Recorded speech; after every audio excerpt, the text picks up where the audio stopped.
হযরত ইউসুফ আলাইহিস সালামকে তার ভাইয়েরা জুলুম অত্যাচার নির্যাতন করে পিটাইয়া হাতে পায়ের মধ্যে রশি দিয়ে বেঁধে কুয়ার মধ্যে ভালায় দিচ্ছে। যখন কুয়ার মধ্যে ভালায় দিচ্ছে, হযরত ইউসুফ আলাইহিস সালাম বাপকে ডাক দেন নাই, মার কাছে মাকেও ডাক দেন নাই, ভাইদের কাছেও সাহায্য চায় নাই। ও আমার বন্ধুগণ, আল্লাহকে ডাক দিয়ে বললেন, রব্বুল আলামিন, আল্লাহ তাআলা, তুমি তো দেখো কিভাবে আমাকে হাত পা বেঁধে কুয়ার মধ্যে ভালায় দিচ্ছে।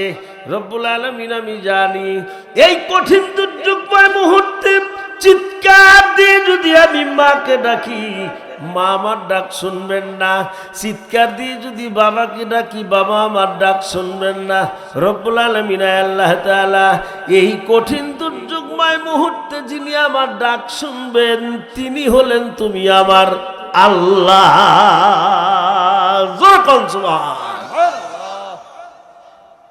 কথা কি ঠিক?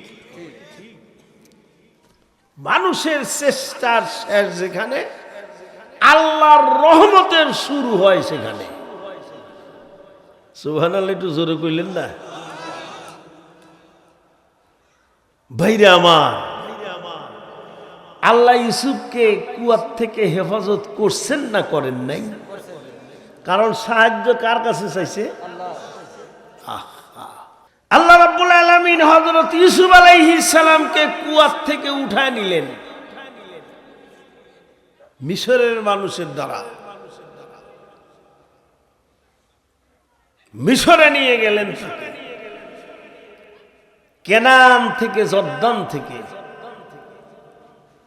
মিশরের মানুষ কুয়ার থেকে উঠায় নিয়ে মিশরের বাজারে বিক্রি করলেন। কিনে নিলেন মিশরের চিফ মিনিস্টার, উজিরে আজম, প্রধানমন্ত্রী। বোঝা যায় তো? 13 বছর বয়সে কুয়ায় পড়ছিলেন ইউসুফ। আল্লাহ পাক মিশরের বাজারের থেকে কেনাইয়া প্রধানমন্ত্রীর বাড়িতে নিলেন। এখানে একটা পয়েন্ট, আল্লাহ পাক অন্য কোনো বাড়িতেও তো নিতে পারতেন, ঠিক কিনা? মিশরের প্রধানমন্ত্রীর বাড়িতে নিলেন কেন? মিশরের প্রধানমন্ত্রীকে দিয়ে আল্লাহ এই জন্য কেনাইলেন যে ইউসুফ আলাইহিস সালাম ভবিষ্যতে হবেন প্রধানমন্ত্রী। সুবহানাল্লাহ। খালি খালি প্রধানমন্ত্রী হলেই হয় নাকি? ট্রেনিং দেওয়ার দরকার আছে না? কথা বলে না।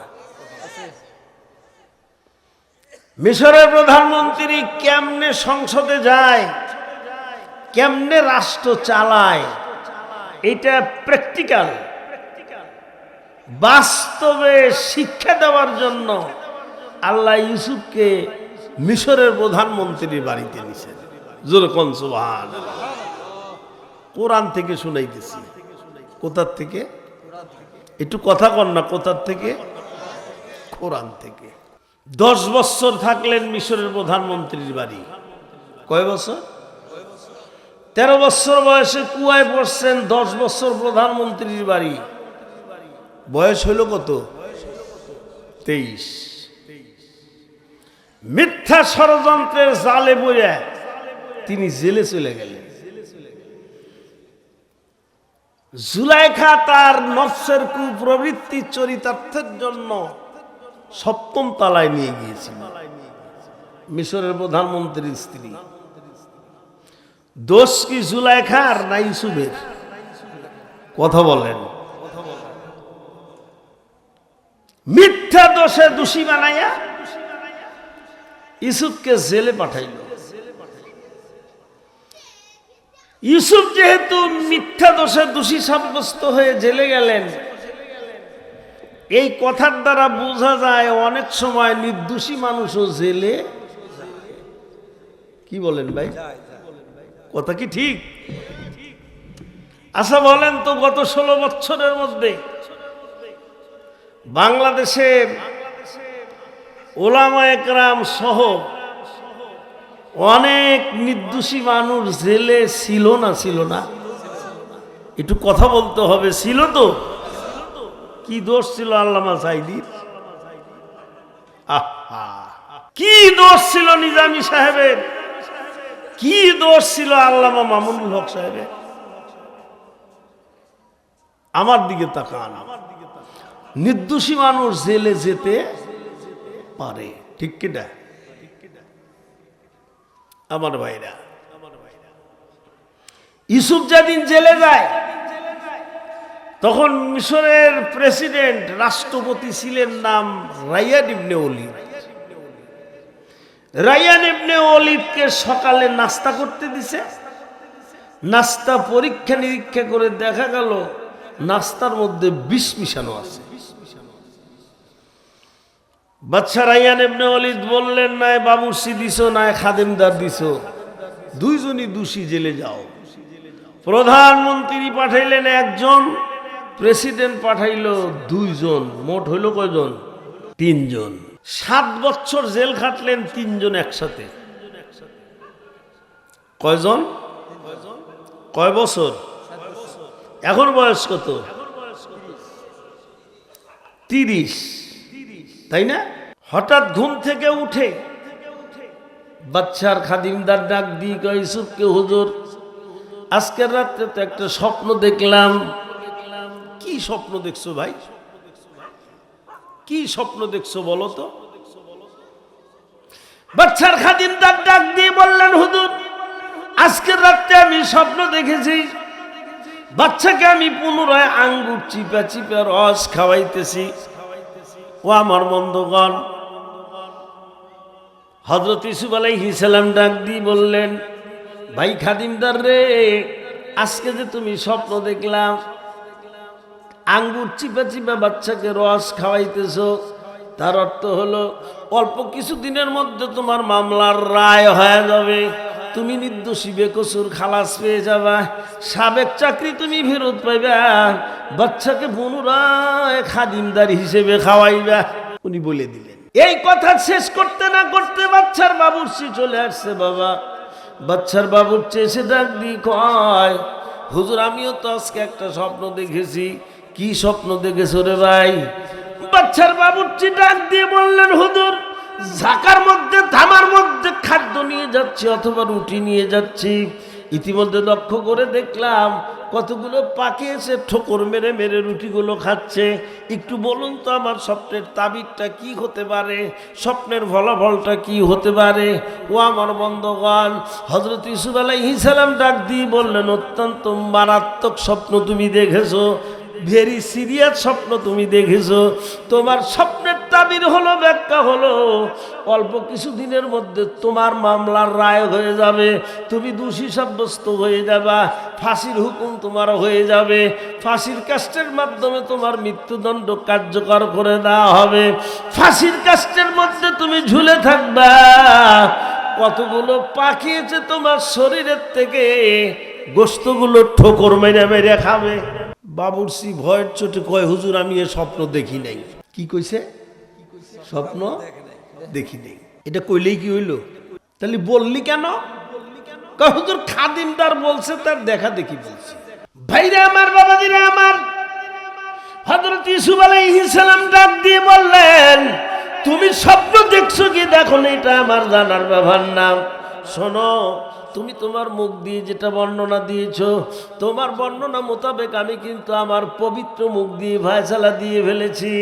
তোমার মুখের বর্ণনা আর আমার পবিত্র মুখের ফায়সালা সঙ্গে সঙ্গে এটা আল্লাহ রব্বুল আলামিনের দরবারে কবুল হয়ে গেছে। তোর বাসা নাই, তোর বাসা নাই। এ ভাই বলেন তো, সব মানুষের মুখ কি সমান? কথা বলে না। ইউসুফ আলাইহিস সালামের মুখ আর আমাদের মুখ কি এক? আমার নবীর মুখ আর আমাদের মুখ কি এক? সাহাবীদের মুখ আর আমাদের মুখ কি সমান? আল্লামা সাঈদী সাহেবের মুখ আর আমাদের মুখ কিন্তু এক না, ঠিক কিনা? ও মুসলমান ভাইরা, আমি একটু স্মরণ করায় দিতে চাই। বলুন তো ভাইরা আমার, আল্লামা সাঈদী সাহেব রহমাতুল্লাহ আলাইহি আজ থেকে 20 বছর আগে, 30 বছর আগে, 25 বছর আগে এই আওয়ামী লীগের ব্যাপারে যে সমস্ত কথাগুলো বলেছিল, একটু বলুন তো সমস্ত কথাগুলো বাস্তবায়ন হয়েছে না হয় নাই? জোরে বলতে হবে, হয়েছে না হয় নাই? ভারতে 150-র উপরে বিমানবন্দর আছে। কত? 150-র উপরে বিমানবন্দর আছে ভারতে। তে ভারতের 150-র মতো বিমানবন্দর শেখ হাসিনা কি অন্য কোন বিমানবন্দরে জায়গা পাইল না? ওই দিল্লির হিন্দন বিমানবন্দরে কি নামা লাগবে? কথা বলে না। আল্লাহর ওলি সাইদি সাহেব কইছে না, কোথায় নামার কথা বলছিল যে 12 কোটি গাছের গোড়া দিয়ে ধাক্কা দেবে, দিল্লি মামুবাড়ি গিয়ে পড়বা। কথা বাস্তবায়ন হয়েছে না হয় নাই? আরো অনেক কথা বলছেন। এমন একদিন আসবে পলানোর মতো ইন্দুরের গর্তও খুঁজে পাবে না। একটু বলুন তো বাস্তবায়ন হয়েছে না হয় নাই? বানাওয়াকে নামাসের যে জাহাজ, বানাওয়াকে নামাসের যে জাহাজ, সারা এস যাও হারেতে গে জবানাস। ও আমার ভাই জানেন, ও আমার বাবাজিরা, অতীতে এমন কতগুলি মানুষ দুনিয়ার মধ্যে ছিল, বর্তমানেও কিছু মানুষ দুনিয়াতে আছে, ভবিষ্যতেও কিছু মানুষ দুনিয়াতে থাকবে। এই মুখ দিয়ে যা কয় বলতে দেরি কিন্তু কবুল হতে দেরি হয় না। একটু জোরে বলেন, ছিল না ছিল না? বর্তমানে এ ধরনের মানুষ আছে না নাই? ভবিষ্যতেও থাকবে বাবা। হযরত ইউসুফ আলাইহিস সালাম ডাক দিয়ে বললেন, তুমি স্বপ্ন দেখছো কি দেখো না, এটা আমার জানার ব্যাপার না। তুমি স্বপ্ন দেখছো কি দেখো না, এটা আমার দেখার ব্যাপার না। তুমি তোমার মুখ দিয়ে যেরকম বর্ণনা দিয়েছো ভাই, আমি আমার পবিত্র মুখ দিয়ে ওই ধরনের ফয়সালাই দিয়েছি। সঙ্গে সঙ্গে এটা আমার আল্লাহ রব্বুল আলামিনের দরবারে কবুল হয়ে গেছে। যেরকম সুবহান। সত্যি সত্যি ভাইজান, কিছুদিনের মধ্যেই বাচ্চার খাদিমদার জেলখানার থেকে নির্দোষী বেকসুর খালাস পেয়ে বের হয়ে আসলেন। ও আমার বন্ধুগণ, বাবুরসির কিন্তু ফাঁসির হুকুম হয়ে গেল। ফাঁসির কাস্টের মাধ্যমে তার মৃত্যুদণ্ড কার্যকর হয়ে গেল। ও আমার ভাইজানেরা, ও আমার বাবাজিরা, খাদিমদার যেদিন জেলখানার থেকে বের হয়ে আসতে যান, হযরত ইউসুফ আলাইহিস সালাম ডাক দিয়ে বললেন, ভাই খাদিমদার রে, বাচ্চার তো পুনরায় খাদিমদার হিসেবে চাকরি ফেরত পাইবে, সাবেক চাকরি তুমি আবার বহাল তোমার জন্য হয়ে যাবে। বাচ্চাকে একটু বইল, কি জন্য আমার মতো নির্দোষী মানুষকে জেলের মধ্যে আটকায় রাখে, আমাকে যেন জেলখানার থেকে বের করার একটা ব্যবস্থা করে দেয়। আল্লাহ রাব্বুল আলামিন অসন্তুষ্ট হয়ে গেলেন। আল্লাহ রাব্বুল আলামিন বললেন, ইউসুফ, বাইরে যেদিন তোমাকে জেলে কুয়ার মধ্যে ফেলা দিয়েছিল, সেই দিন তো আমার কাছে সাহায্য চেয়েছিলা, আমি তো তোমাকে সাহায্য করেছিলাম। এখন জেলের থেকে বের হবার জন্য বাচ্চার কাছে সাহায্য চাও। আল্লাহ রাব্বুল আলামিন অসন্তুষ্ট হয়ে গেলেন বাবা। আল্লাহ রাব্বুল আলামিন অসন্তুষ্ট হইয়া হযরত ইউসুফ আলাইহিস সালামের জেলের সময়সীমা আরো 9 বছর বাড়ায় দিলেন। কয় বছর? একটু জোরে কোন, কয় বছর? সাহায্য কার কাছে চাইছে? বাচ্চার কাছে। চাওয়া দরকার ছিল কার কাছে? চিন্তা করতে পারেন। অনেকেই বলতে পারেন, হুজুর তাহলে ইউসুফ কি ভুল করলো? নবীরা তো ভুল করে না, নবীদের কোনো ভুল হয় না, নবীরা নিষ্পাপ।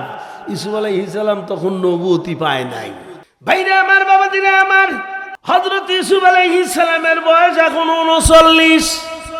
কত? 30 আর 9 39। মিছরের বাচ্চা রায়্যান ইবনে ওয়ালিদ, যিনি রাষ্ট্রপ্রধান, উনি গভীর রাত্রে একটা স্বপ্ন দেখলেন। 7টা মোটা তাজা গাভীকে 7টা কৃষ্ণকায় দুর্বল গাভী গিলা খাচ্ছে। 7টা শুকনা গমের ছড়া 7টা তাজা গমের ছড়াকে গিলা খাচ্ছে। গভীর রাত্রে বাচ্চা নামদার এই স্বপ্ন দেখলেন। সকালবেলা মন্ত্রী মিনিস্টারগুলিকে ডাক দিয়ে বললেন, ও মন্ত্রী মিনিস্টাররা, আজকের রাত্রে আমি এরকম স্বপ্ন দেখছি বাবা, মেহেরবানি করে স্বপ্নের তাবিরটা বলে দাও। মন্ত্রী মিনিস্টাররা বললেন, কালু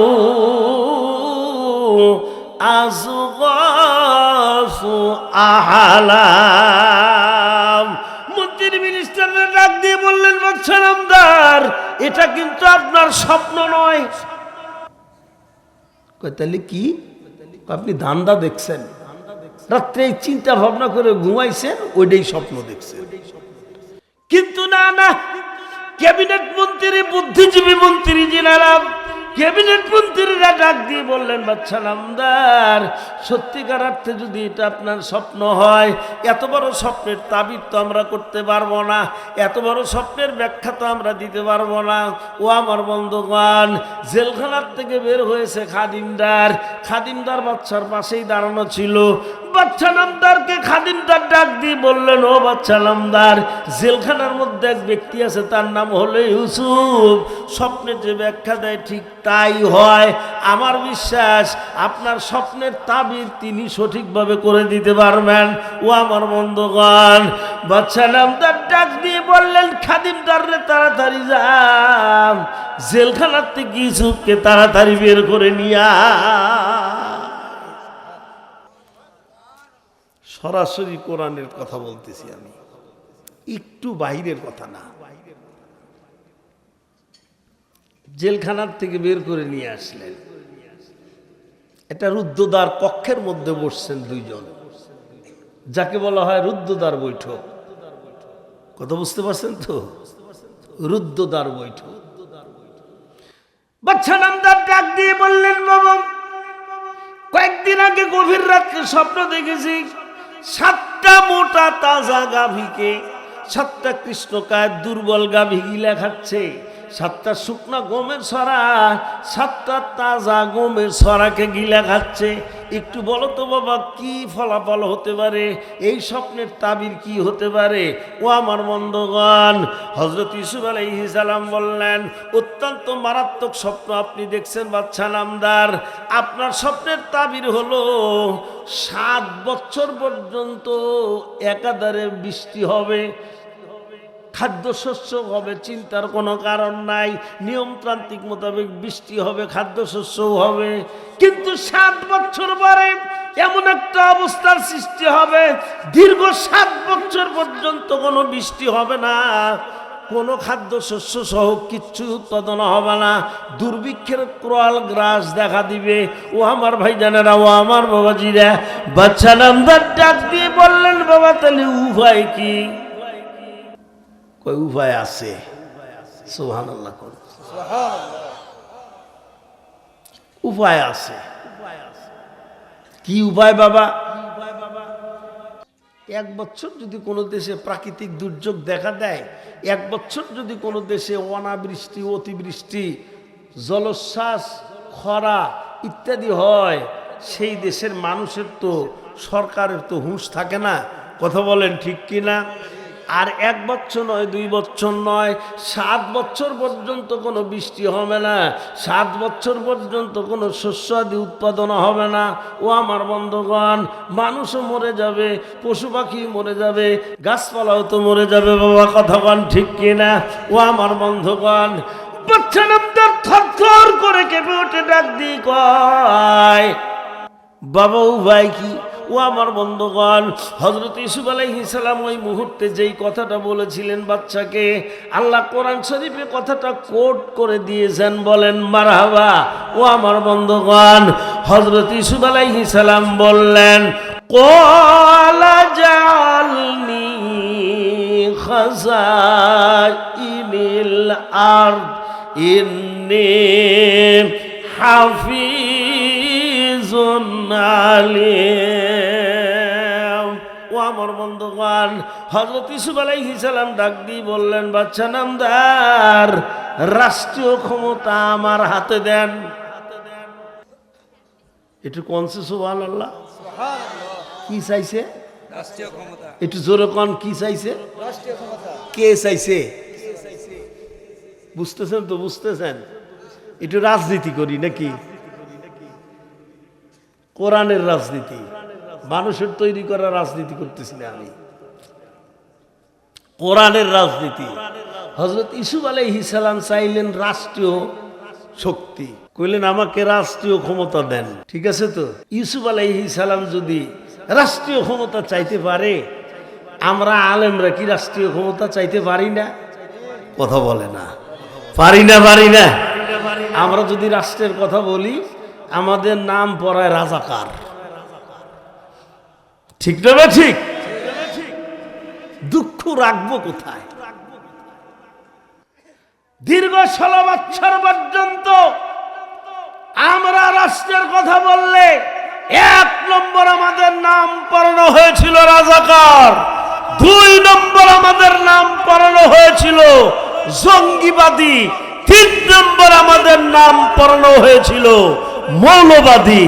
জোরে বলেন ঠিক কিনা? পাইলাম 3টা ট্যাগ। হাসিনার মুখে পাইলাম, আওয়ামী লীগের মুখে পাইলাম 3টা ট্যাগ। ভাইরা আমার মনে রাখবেন, আল্লাহ রসুল বলেন, যদি কোনো ব্যক্তিকে যদি মিথ্যা দোষে দোষী সাব্যস্ত করে, যেই দোষের দোষী না, সেই দোষে যদি দোষারোপ করা হয়, ওই যে ব্যক্তি দোষারোপ করেছে ওই দোষ দুনিয়াতে না করা পর্যন্ত তার মৃত্যু হবে না, হবে না, হবে না। রাসূল বলছেন এই কথা। জোরে কোন সুবহান। রাজাকার তো জনমের মতো বলছো, তুমিও তো সেই রাজাকারী ট্যাগ নিয়ে বাংলাদেশ থেকে মামুর বাড়ি দিল্লিতে গেছো। কথা কি ঠিক? জোরে কোন ঠিক? খুব সাবধান। তাফসীর খালি শুনলে হবে না, ওয়াজ খালি শুনলে হবে না, বুঝতে হবে, আমল করতে হবে। বন্ধুরা আমার, কাউকে কোনোদিন যে দোষ করে নাই তাকে কোনোদিন সেই দোষে দোষারোপ করবেন না। মনে মনে চিন্তা করেছিলাম, মনে মনে ভেবেছিলাম, আওয়ামী লীগ বিদায় নিয়ে চলে গেল, এই রাজাকার গাইলটা মনে হয় আর সত্য শুনতে হবে না। কিন্তু দুর্ভাগ্যজনক সত্য কথা, এরাও বিদায় নিয়ে গেল, এই গাইল আরো বাংলাদেশে বাইরে গেল।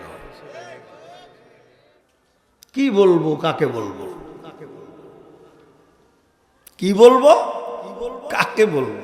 তাহলে ইউসুফ আলাইহিস সালাম বাচ্চার কাছে কি চায়?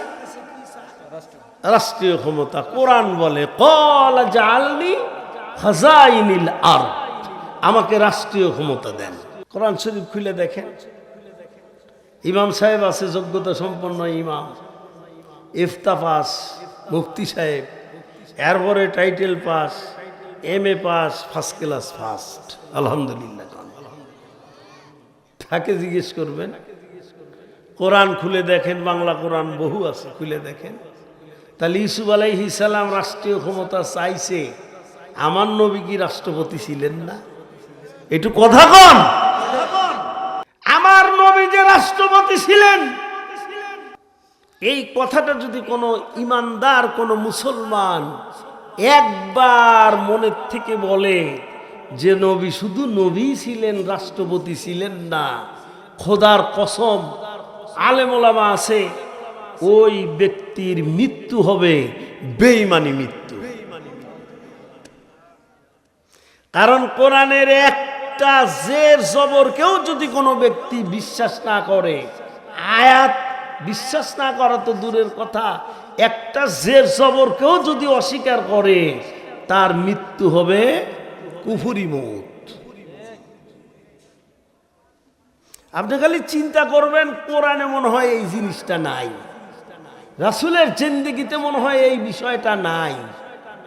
যে কোনো বিষয় আপনি চিন্তা করবেন, যদি খালি একটু নেগেটিভ চিন্তা করেন, আপনার ঈমান নাই, আপনি বেঈমান হয়ে মারা যাবেন। পরিষ্কার বলে গেলাম, কোরআন কি সাধারণ ধর্মীয় কিতাব? ইসলাম কি সাধারণ ধর্ম? নবী কি সাধারণ একজন নবী?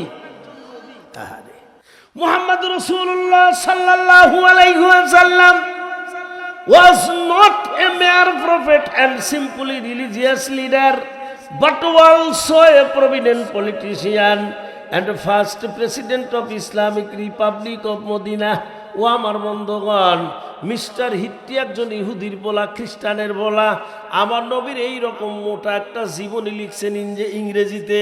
ওই বইটার মধ্যে তিনি লেখেন, মুহাম্মদুর রাসূলুল্লাহ সাল্লাল্লাহু আলাইহি ওয়াসাল্লাম was not a mere prophet and simply religious leader, but also a prominent politician and first president of Islamic Republic of Medina.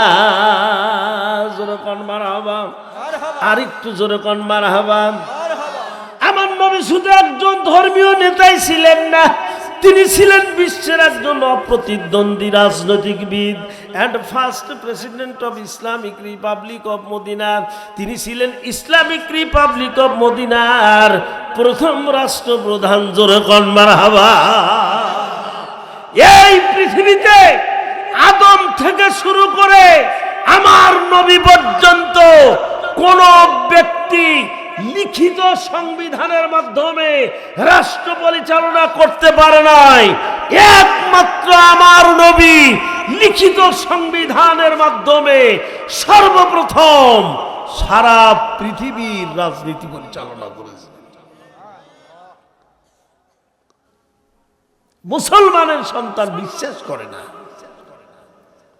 কেউ কয় আমি জিয়ার আদর্শের সৈনিক, কেউ কয় আমি মুজিবের আদর্শের সৈনিক, কেউ কয় আমি এরশাদের আদর্শের সৈনিক। এই বেটা, তুই তো মুসলমান, তোর তো বলা উচিত ছিল এইটা যে আমি বিশ্ব নবী মুহাম্মদুর রাসূলুল্লাহ সাল্লাল্লাহু আলাইহি ওয়াসাল্লামের আদর্শের সৈনিক। জোরে কোন ঠিক কিনা? কথা বলেন ঠিক কিনা? মুসলমানের বাচ্চা এক ইঞ্চি ঈমান থাকলেও তো এই কথাই বলবে যে আমি মুহাম্মদুর রাসূলুল্লাহ সাল্লাল্লাহু আলাইহি ওয়াসাল্লামের আদর্শের সৈনিক।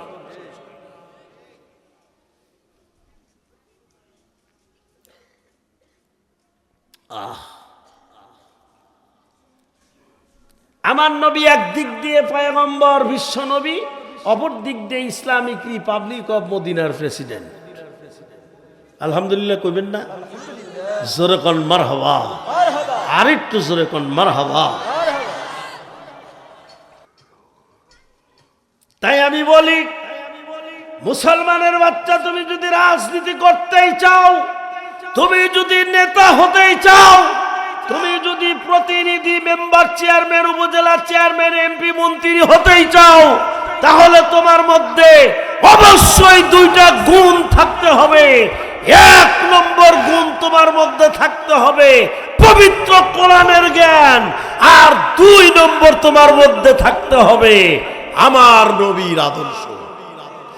এই দুই গুণ যার মধ্যে নাই, ওই ব্যক্তির এই ৯৬% মুসলমানের দেশে রাজনীতি করার কোনো অধিকার নাই, কোনো অধিকার নাই। জোরে বলেন ঠিক কিনা? রাজনীতি করতে হলে তোমার মধ্যে কোরআনের জ্ঞান আর রাসূলের আদর্শ রাখতে হবে। ইউসুফ আলাইহিস সালাম কি চাইছে?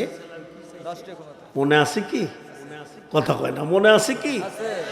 ঠিক আছে বাবা, দিলাম রাষ্ট্রীয় ক্ষমতা, তোমাকে দিলাম, চিন্তা করবেন না বাচ্চা নামদার, রাষ্ট্রীয় ক্ষমতা তো পাইলাম, ঠিক আছে। আমি 4টে মন্ত্রণালয়ের দায়িত্ব নিলাম। কয় মন্ত্রণালয়? 4। বাচ্চা নামদার, আপনি হবেন প্রেসিডেন্ট, রাষ্ট্রপতি, আর আমি হব প্রধানমন্ত্রী। ও আমার বন্ধুগণ, 4টা মন্ত্রণালয়ের দায়িত্বে তিনি মিশরের প্রধানমন্ত্রী হয়ে গেলেন। মারহাবা কোন? 1 নম্বর কৃষি দপ্তর, 2 নম্বর বাণিজ্য দপ্তর, 3 নম্বর অর্থ দপ্তর, 4 নম্বর খাদ্য দপ্তর। 4টা মন্ত্রণালয়ের দায়িত্বে তিনি মিশরের প্রধানমন্ত্রী, চিফ মিনিস্টার হয়ে গেলেন। ও আমার বন্ধুগণ, সর্বপ্রথম তিনি জাতির উদ্দেশ্যে ভাষণ দিলেন। ও মিশরের জাতি ভাইরা, তোমরা শোনো, আগামী 7 বছর পর্যন্ত কিন্তু বৃষ্টি হবে না, কোনো শস্য উৎপাদন হবে না। এই বছর কৃষি বিপ্লব, এগ্রিকালচার করতে হবে।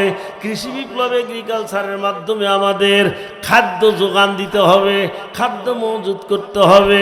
আমি কৃষি মন্ত্রণালয়ের দায়িত্বে আছি, বিনা সুদে তোমাদেরকে আমি কৃষি লোন দেব, বেতন দিব, সার দিব, কীটনাশক দেব।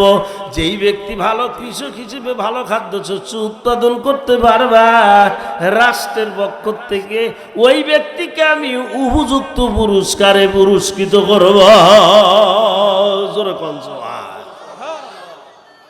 কৃষি বিপ্লব, এগ্রিকালচার কাকে বলে? কোরআন খুলে দেখেন। বাংলাদেশে কি কোনো কলেজ, স্কুল, ইউনিভার্সিটিতে কোরআন পড়ানো হয়? একটু জোরে পড়ানো হয়? ওরে বাবা রে বাবা, এই 16 বছরে আরো ইসলাম শিক্ষা উঠে গেছে। যেই দেশে 96% মুসলমান, সেই দেশের ধর্মীয় বইয়ের মধ্যে শ্রীকৃষ্ণের ছবি দিয়ে দেয়। কথা বলে না, কথা কি সঠিক না বেঠিক? আহা, জাতির কপাল তো এমনি পড়ে নাই, মুসলমান জাতির কপাল এমনি তো পড়ে নাই। ভাইরা আমার, বাবাজিরা আমার, 4টা মন্ত্রণালয়ের দায়িত্বে মিশরের প্রধানমন্ত্রী। ওই বছর তিনি এত সুন্দর করে কৃষি বিপ্লব, এগ্রিকালচার করলেন বাবা। ওই বছর মিশরের জমিনে এত ধান আর গম উৎপাদন হলো, কৃষকের ঘরে রাখার মতো কোনো জায়গা নাই। লোকজন প্রধানমন্ত্রীর সদর দপ্তরে চলে আসছে।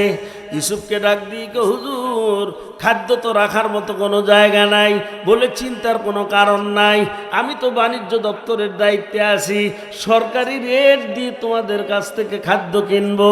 ও আমার বন্ধুগণ, সরকারি রেট দিয়ে খাদ্য কিনা আরম্ভ করলেন। ইউনিয়নের থেকে থানা, থানার থেকে জেলা, জেলার থেকে বৃহত্তর জেলা পর্যন্ত বিশ্ব গোডাউনগুলি তিনি খাদ্য দিয়ে পরিপূর্ণ করে কম্পিউটার ক্যালকুলেটর দিয়ে তিনি হিসাব নিকাশ করে দেখলেন, আগামী 7 বছর পর্যন্ত যদি মিশর ভূখণ্ডে খাদ্যশস্য উৎপাদন না হয়, দেশের মানুষকে 3 বেলা পেট ভরে খাওয়ানোর পরেও আমি লক্ষ লক্ষ টন খাদ্য বহির্বিশ্বে পাঠাইতে পারব। সব খাদ্য গোডাউন ভর্তি খাদ্য দিয়ে। বাইরে আমার, খাদ্য কিনে গুদামজাত করে প্রাকৃতিক দুর্যোগের মোকাবেলা করতে হয়, এই শিক্ষা দিয়েছেন ইউসুফ আলাইহিস সালাম। বাংলাদেশের সরকার খাদ্য কেনে না, কথা বলে না। যান প্রত্যেকটা এলএসডি গোডাউন আপনি তালাশ করে দেখেন, খাদ্য দিয়ে পরিপূর্ণ। মারহাবা। এই শিক্ষা দিল কে? ইউসুফ আলাইহিস সালাম। আমার দিকে তাকান, আমি খেয়াল করতেছি, কোরআন থেকে শোনাইতেছি। কোথার থেকে? কোরআন থেকে। হঠাৎ 1 বছর পরে বৃষ্টি নাই, বৃষ্টি নাই। আগেই তো বলে দিয়েছে স্বপ্নের মাধ্যমে, বৃষ্টি নাই। হাজার হাজার শত শত লোকজন চলে আসলো হযরত ইউসুফ আলাইহিস সালামের সদর দপ্তরে। প্রধানমন্ত্রীর দপ্তরে চলে আসলেন, ডাক দিয়ে কে, হুজুর উপায় কি? বৃষ্টি নাই। বলে চিন্তার কোনো কারণ নাই, 7 বছরের জন্য আমি আছি, মোটেও চিন্তা করবা না। রেশনিং প্রথা চালু করলেন। তাফসীরের মধ্যে আসছে, এই পৃথিবীতে রেশনিং প্রথা চালু করেছেন হযরত ইউসুফ আলাইহিস সালাম। কোন মারহাবা। রেশন বোঝেন তো? রেশন বোঝেন? 1 বস্তা কয় টাকা দিয়ে কিনেন? 30 টাকা, 30 কেজি, 450 না? কথা বলে না। 450, 30 কেজি 450, এটার নাম হলো রেশন। আর ফাও ফিরি মাগনা দেয় যেটা, এটা হলো রিলিফ। কথা বুঝতে পারছি? ও মুসলমান ভাইরা, সুন্দর করে তিনি রেশনিং প্রথা চালু করলেন। তাফসীরের মধ্যে আসছে, রেশনিং প্রথা চালু করেছেন ইউসুফ আলাইহিস সালাম পৃথিবীতে সর্বপ্রথম। ভাইরা আমার, বাবাজিরা আমার, জাতীয় সংসদে তিনি 2টা বিল পাস করলেন। 1 নম্বর বিল পাস করলেন, মাথা পিছু খাবার দেব, যানবাহন পিছু খাবার দেব না। একজন যদি একটা উট আনে 1 উট বোঝাই খাদ্য দেব, একজন যদি 2টা উট আনে 2 উট বোঝাই খাদ্য কিন্তু দেওয়া হবে না। 2 নম্বর বিল পাস করলেন, দেশের মানুষ যখন খাদ্যের জন্য আসবে আমার অনুমতি লাগবে না। ও মন্ত্রী মিনিস্টাররা, আমার কোনো অনুমতি লাগবে না, আমার কোনো সাক্ষাৎ লাগবে না, তোমরা বিনা অনুমতিতে দেশের মানুষকে খাদ্য দিতে পারবা। কিন্তু বিদেশি মানুষ যখন খাদ্যের জন্য আসবে আমার অনুমতি ছাড়া, আমার সাক্ষাৎ ছাড়া কিন্তু খাদ্য দিতে পারবা না। কি জন্য এই বিলটা পাস করলেন বাবা? তিনি জানেন কেনান থেকে জর্দান থেকে অবশ্যই আমার ভাইরা আমার কাছে খাদ্যের জন্য আসবে। বুঝতে পারছেন তো? যেই ভাইরা আমাকে কুয়ায় ফেলাইছে তারা অবশ্যই খাদ্যের জন্য আসবে। সুবহানাল্লাহ, সুবহানাল্লাহ। তাহলে রেশনিং প্রথা চালু করলেন ইউসুফ আলাইহিস সালাম। এরপরে খাদ্য কিনে গুদামজাত করা শিখাইলেন ইউসুফ আলাইহিস সালাম। সব কিছু প্রতিষ্ঠিত করলেন আমাগো দলের লোক আর মাতবাড়ি করে এলাকার সন্ত্রাসীরা। কথা কয় না, নেতাগিরি করে হলো এলাকার সবচেয়ে বড় বড় টপ টেরর যেগুলা। কথা কি মিথ্যা কইলাম? কথা বলে না। হুজুররা যদি কিছু বলে রাষ্ট্রের কথা, কয় হুজুররা এখানে আসবে কেন? হুজুররা মসজিদে থাকো, মিলাদ শরীফ পড়ো, তোমাদের এখানে আসতে হবে। এবার সবাই যে নেশাখোর, সবাই যে মদখোর, নারীখোর তাও না, তুই একজন ভালোও আছে। কথা বলে না, ঠিক না? ঠিক না? তবে অধিকাংশই নেশাখোর, মদখোর, গাঁজাখোর, নারীখোর। কথা কি সঠিক নেবে? ঠিক। ও মুসলমান ভাইরা, আমার দিকে তাকান, খুব খেয়াল করেন, ভালো করে বোঝার চেষ্টা করেন বাবা। গোটা মিডিল ইস্টের মধ্যে দুর্ভিক্ষ শুরু হয়ে গেল। সৌদি আরব, Kuwait, Iran, Iraq, Lebanon, Sudan, Morocco, Algeria, মিশর, কেনান, জর্দান, গোটা মধ্যপ্রাচ্যের মধ্যে কিন্তু দুর্ভিক্ষ শুরু হয়ে গেছে। বিভিন্ন দেশের থেকে মানুষ খাদ্য নিয়ে আসে মিশরের প্রধানমন্ত্রীর কাছ থেকে। হযরত ইয়াকুব আলাইহিস সালাম কিভাবে যেন জানতে পারলেন, মিশরের প্রধানমন্ত্রী, চিফ মিনিস্টার, উজিরে আজম খাবের মাধ্যমে, স্বপ্নের মাধ্যমে জানতে পেরে কৃষি বিপ্লবে এগ্রিকালচার করে লক্ষ লক্ষ টন খাদ্য মজুদ করে দেশি বিদেশি মানুষকে রেশনিং প্রথা চালু করে খাদ্য দিচ্ছেন। সন্তানাদি কোলেকে ডাক দিয়ে বললেন, ও আমার ছেলেরা, ও আমার বেটারা, উট ঠিক কর বাবা, বস্তা ঠিক কর, এই যে কিছু টাকার জোগাড় করে দিলাম, যা তাড়াতাড়ি মিশরে চলে যা, না খাওয়া তো আর সহ্য হয় না। কয়দিন মানুষ না খাওয়া চলতে পারে বাবা? তাড়াতাড়ি যা, মিশরের প্রধানমন্ত্রীর কাছ থেকে খাদ্য নিয়ে আয়। সে তো জানে না যে আমার বেটা প্রধানমন্ত্রী। বাপে কি জানে এটা? কি বলেন? জানে? বাইরেও তো জানে না। বাইরে মনে করছে কুয়ায় ফেলায় দিছি, মরে গেছে। কি বলেন, তাই না? কিন্তু আল্লাহ কুয়া কেন, গহীন সাগর, মহাসাগরের থেকেও বান্দাকে বাঁচাইতে পারে না? পারে না? কি বলেন, পারে না? আরে অহংকার করেছিল টাইটানিক জাহাজওয়ালা, 1912 সালের ঘটনা, 100 বছরের ঊর্ধ্বে চলে গেছে। অহংকার করেছিল যে টাইটানিক জাহাজ বানাইলাম, আটলান্টিক মহাসাগর আমাদের এই টাইটানিক জাহাজ নিমজ্জিত করতে পারবে না, এমন কোন শক্তি পৃথিবীতে নাই। কিন্তু 1912 সালের 10 এপ্রিল লন্ডন থেকে আমেরিকার উদ্দেশ্যে যখন আটলান্টিক মহাসাগরের বুক চিরে রওনা দিয়েছিল, রাত 14 এপ্রিল রাত 10টা, 10:30টার দিকে আটলান্টিক মহাসাগরের তলদেশের ডুবন্ত জাহাজের ডুবন্ত বরফের সাথে, বরফের পাহাড়ের সাথে আঘাত লেগে কয়েক ঘন্টার মধ্যে আটলান্টিক মহাসাগরের গভীর তলদেশে চলে গেল সেই টাইটানিক জাহাজ। সব ক্ষমতার মালিক কে? একটু জোরে বলেন কে? কিন্তু বাংলাদেশের সংবিধানে লেখা আছে সমস্ত ক্ষমতার উৎস জনগণ। জোরে কন নাউজুবিল্লাহ। করে যদি কোনো ব্যক্তি মারা যায়, কোনো ইমানদার মারা যায়, ইমান থাকবে কি? আহা, আমাদের তকদির তো এমনি পচে নাই। ও ভাই, গোটা পৃথিবী পরিচালনা করে আমেরিকা। গোটা পৃথিবীর গণতন্ত্র আর ধনতন্ত্রের ঠিকাদার হলো কারা? কথা বলে না। আমি শুনতে পেরেছি গ্রামের মানুষ নাকি শিক্ষিত, এজন্য দুই একটা আন্তর্জাতিক মানের কথা বলতেছি, বোঝা যায় তো? গণতন্ত্র ধনতন্ত্র বোঝেন? বোঝেন? গণতন্ত্রের ঠিকাদার আমেরিকা, ধনতন্ত্রের ঠিকাদার আমেরিকা। সারা পৃথিবী আমেরিকার ডলারের মাধ্যমে চলে। ডলার দিয়ে পৃথিবীর প্রত্যেক দেশে, যে কোনো সদাই আপনি কিনতে পারবেন।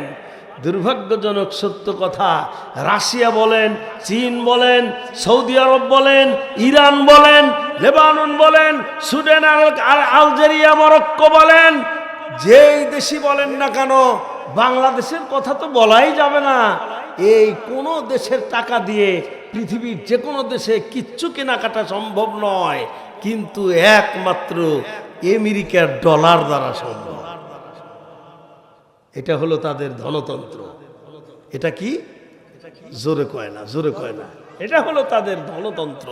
সম্মানিত সুধী, আর বর্তমান সারা পৃথিবীর যেই গণতন্ত্রের প্রতিষ্ঠাতা ছিলেন আমেরিকার অনেক দিনের আগের প্রধানমন্ত্রী আব্রাহাম লিঙ্কন, যার তিনটা কথার মাধ্যমে গণতন্ত্র: for the people, by the people, of the people. তার মানে হলো সমস্ত ক্ষমতার উৎস জনগণ। কন্যা নাউজুবিল্লাহ। সমস্ত শক্তির উৎসকে আল্লাহ। একটু জোরে কনকে। আপনারা 54 বছর পর্যন্ত যতবার ভোট দিয়েছেন, সব আমরা ঈমান বিক্রি করে ফেলেছি, যেহেতু সমস্ত ক্ষমতার উৎস জনগণ, এর উপরে রায় দিয়েছি আমরা। কথা কি বুঝাইতে পারছি আমি? ইয়াকুব আলাইহিস সালাম জানে না যে আমার ছেলে প্রধানমন্ত্রী, মনে আছে না?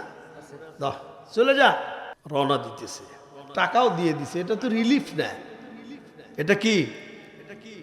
রেশন। ভাইরা আমার, বাবাদিরা আমার, 10 জন চলে যাচ্ছে, কিন্তু খাদ্যের জন্য কয়জন? 10 জন। সংবিধানে কিন্তু বিল পাস করা আছে, মাথা পিছু খাবার দেবে, যানবাহন পিছু খাবার দেবে না, মনে আছে? 10 জন 10টা উট নিয়ে গেলে 10 উট খাদ্য দেবে। একটা বেশি নিলে কিন্তু খাদ্য দেবেন না, ওই 10 উটই দেবেন। এটাও ইয়াকুব আলাইহিস সালাম জানেন, কিন্তু উনি একটা উট বেশি পাঠায় দিলেন। ও আমার বন্ধুগণ, ছেলেদেরকে, বড় ছেলেকে ডাক দিয়ে বললেন, যা রে বাবা, যা, তোরা যা, খাদ্য নিয়ে আয়। সংবিধানে বিল পাস করা আছে, মাথা পিছু খাবার দেবে, যানবাহন পিছু খাবার দেবে না। মানুষ যাবি 10 জন, উট নিয়ে যাবি 11টা, 10 উট নিলে 10 উট দেবে, কিন্তু আমি একটা উট বেশি পাঠায় দিলাম। মিশরের প্রধানমন্ত্রীকে গিয়া আমার সালাম দিবি এবং বলবি, আমাদের আব্বার নাম ইয়াকুব আলাইহিস সালাম, আমাদের দাদার নাম ইসহাক আলাইহিস সালাম, আমাদের বড় দাদার নাম ইব্রাহিম খলিলুল্লাহ। প্রধানমন্ত্রীকে বলবি, আমরা 12টা ভাই ছিলাম, সবচাইতে সুন্দর ভাইটার নাম ছিল ইউসুফ। ছোট্টবেলায় তাকে বাঘে খেয়ে ফেলেছে, এখন আমরা 11টা ভাই আছি, সবচেয়ে ছোট্ট ভাইটাকে আব্বার খেদমতে রেখে আসছি। আব্বা আপনাকে সালাম দিয়ে বলে দিছেন স্পেশাল কনসিডার করে 1 উট খাদ্য বেশি দেওয়ার জন্য। ওনার ছেলে হলো 12টা। কয়টা? এক পক্ষের 2 ছেলে, ইউসুফ আর ছোট ভাই বনিয়ামিন। আর এক পক্ষের হলো 10 জন। ওই 10 জনকে পাঠায় দিলেন 11টা উট দিয়া। টুকটুক করে রওনা করলেন কেনান থেকে, জর্দান থেকে মিশর অভিমুখে। মিশরের ক্যাপিটাল সিটি, রাজধানী শহরের মধ্যে গিয়ে ঢুকছে বাবা। যখন রাজধানী শহরের মধ্যে গিয়ে ঢুকছেন, কর্মচারীরা হযরত ইউসুফ আলাইহিস সালামকে ডাক দিয়ে বললেন, হুজুর, ওই যে কেনান থেকে, জর্দান থেকে মানুষ আসছে 10 জন। কয়জন? খুব সুন্দর চেহারা। হযরত ইউসুফ আলাইহিস সালাম শুনেই বুঝতে পারছেন আমার ভাইরা ছাড়া আর কেউ হবে না। ও আমার কর্মচারীরা আগে তাদেরকে রেস্টরুমে নিয়ে যাও, বিশ্রাম করুক, এরপরে গেস্ট রুমে নিয়ে আসবা খাওয়ানোর জন্য। কিন্তু আমি না আসা পর্যন্ত তাদেরকে খাইতে দিও না। রেস্টরুমে বিশ্রাম করার পরে গেস্ট রুমে নিয়ে গেলেন খাওয়ানোর জন্য। যখন গেস্ট রুমে নিয়ে গেলেন খাওয়ানোর জন্য, হযরত ইউসুফ আলাইহিস সালাম গেস্ট রুমের মধ্যে ঢুকলেন, তাদেরকে নিজ হাতে খাওয়াবেন। ভাইরা আমার, ইউসুফ ভাইদেরকে চিনতে পেরেছে, কিন্তু ভাইরা ইউসুফকে চিনতে পারলেন না। কি জন্য চিনতে পারলেন না বাবা? হযরত ইউসুফ আলাইহিস সালাম এমন এক পোশাক পরিধান করে থাকতেন, সম্পূর্ণ শরীরটা ঢেকে রাখতেন, মুখের মধ্যে নেকাব লাগা রাখতেন, পর্দা লাগা রাখতেন। কি জন্য তিনি পর্দা লাগা রাখতেন? তার কারণ হলো বাবা, আল্লাহ রাব্বুল আলামিন হযরত ইউসুফ আলাইহিস সালামকে এত সুন্দর চেহারা দিয়েছিলেন ভাইজান, রাতের ঘুটঘুটে অন্ধকারের মধ্যে যখন তিনি রাস্তার মধ্যে বের হইতেন, মুখের মধ্যে থেকে নেকাবটা পর্দাটা সরানোর সঙ্গে সঙ্গে ওনার মুখের চেহারার মাধ্যমে রাস্তা সার্চ লাইটের মতো আলোকিত হয়ে যেত। আমি তো অত কান্দাকাটি করতে পারতেছি না, আপনারা বোঝেন তো, তফসির বুঝতেছেন তো? আবেগ দিয়ে দুনিয়া চলে না, বিবেক দিয়ে দুনিয়া চলে, ঠিক কিনা? কথা বলে না। গেস্ট রুমের মধ্যে ঢুকেই ডাক দিয়ে কয়, ও কেনানি বাইরে, জর্দানি বাইরে, মানুষের সেন 10 জন, কি জন্য উট 11টা আনলেন? ইউসুফের চেহারা যতই সুন্দর হোক, আমার নবীর চেয়ে কি বেশি? একটু জোরে কোন বেশি? আমার নবীর চেহারা বর্ণনা আমি দিলাম না, এক কথায় শেষ করলাম, আমার নবীর চেয়ে কিন্তু বেশি না। গেস্ট রুমের মধ্যে ঢুকে ইউসুফ ডাক দিয়ে বললেন, ও কেনানি বাইরে, জর্দানি বাইরে, মানুষের সেন 10 জন, কিন্তু উট কি জন্য 11টা আনছেন? বড় ভাই দাঁড়াইছে, বড় ভাই দাঁড়ায় ডাক দিয়ে কয়, হুজুর মেহেরবানি করে আগে আমাদের আব্বার সালাম নেন। যখন বলছে আমাদের আব্বার সালাম নেন, ইউসুফের পর্দার নিচ দিয়ে, নেকাবের নিচ দিয়ে ঝরঝর করে চোখ দিয়ে পানি ছেড়ে কান্না আরম্ভ করলেন, কিন্তু কাউকে বুঝতে দিচ্ছেন না। ও আমার বন্ধুগণ, ইউসুফ মনে মনে চিন্তা করলেন, ভাইরা তো না খা শুকায় গেছে, না জানি আব্বা আম্মার কি অবস্থা হয়ে গেছে। ও আমার বন্ধুগণ কয়, ঠিক আছে আপনাদের আব্বার সালাম নিলাম। বড় ভাই কয়, হুজুর আমাদের আব্বার নাম ইয়াকুব আলাইহিস সালাম, আমাদের দাদার নাম ইসহাক আলাইহিস সালাম, আমাদের বড় দাদার নাম ইব্রাহিম খলিলুল্লাহ।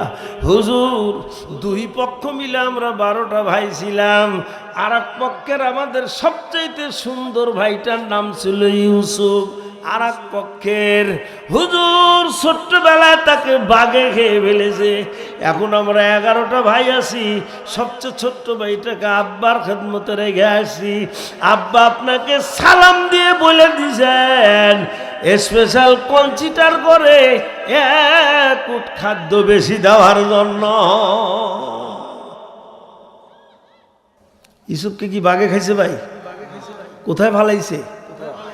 বাপের কাছে কইছে বাঘে খাইছে, কুয়ায় ফালাই দিয়া বাপের কাছে কি কইছে?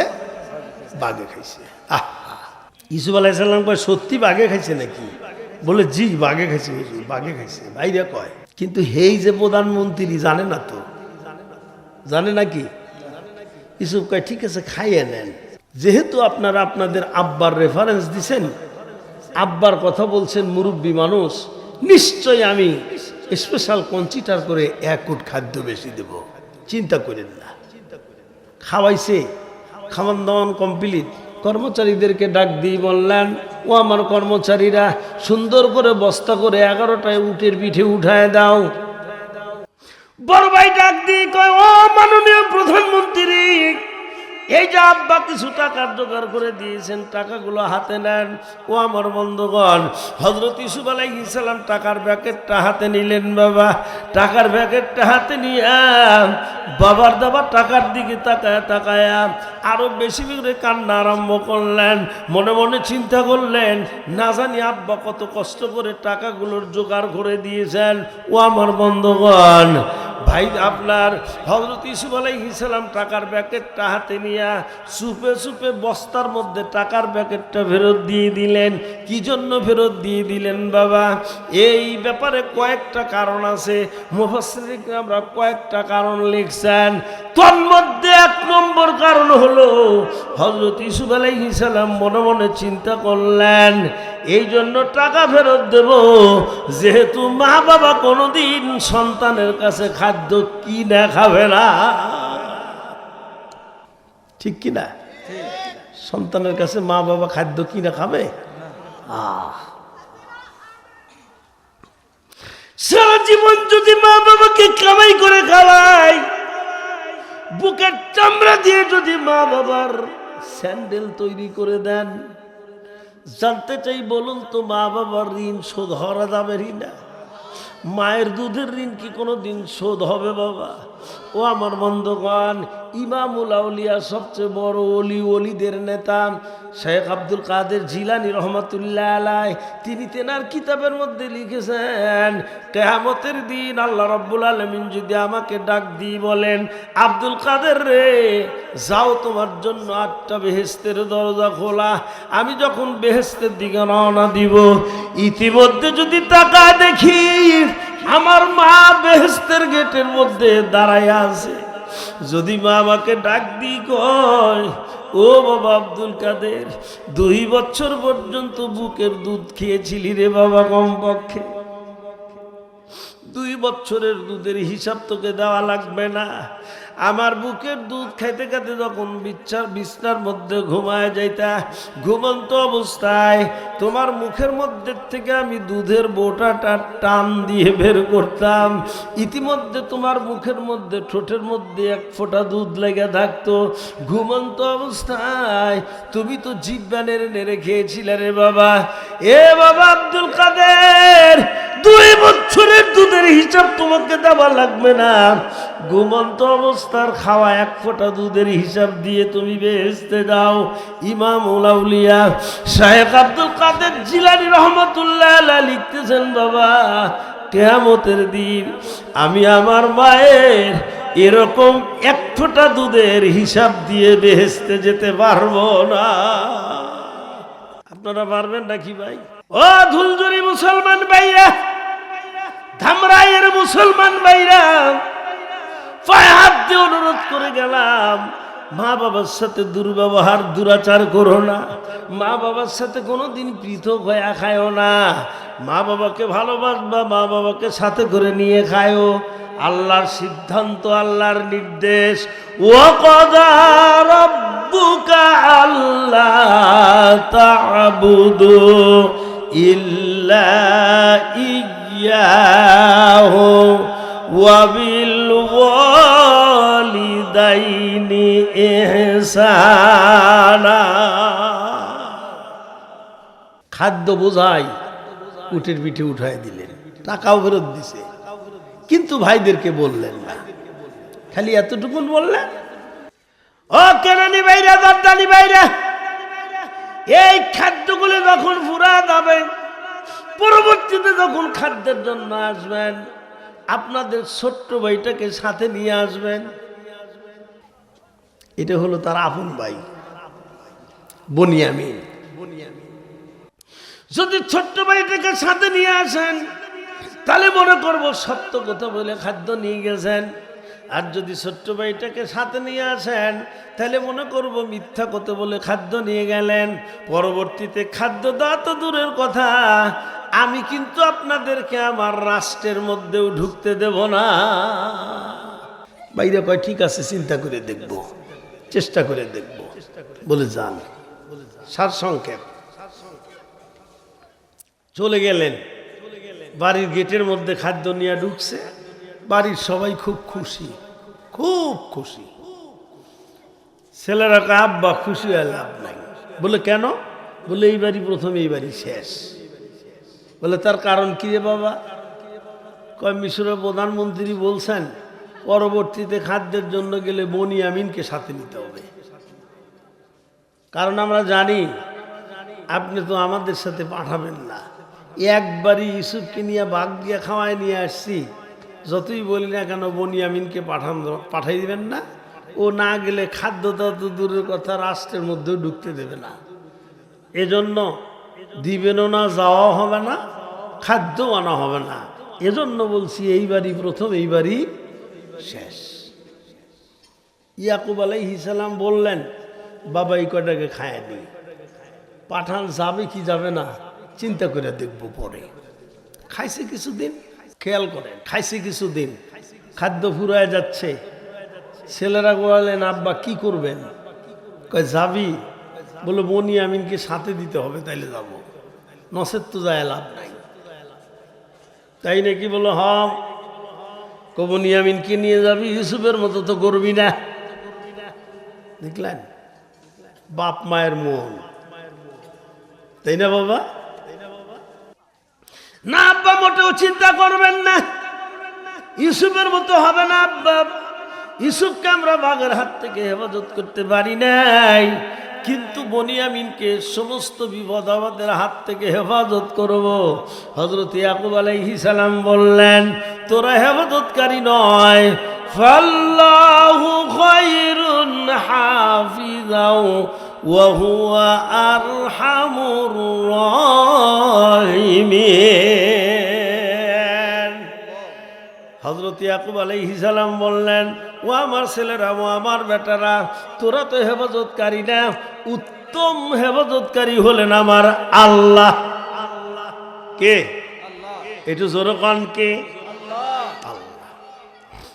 ভাইরা আমার, বাবাদিরা আমার, হযরত ইয়াকুব আলাইহিস সালাম টপ টপ করে চোখ দিয়ে পানি ছেড়ে কান্দেন আর ডাক দিয়ে বললেন, ও আমার ছেলেরা, ও আমার বেটারা, আমার ইউসুফের মতো করবি না, আমার কাছে কসম করে যা।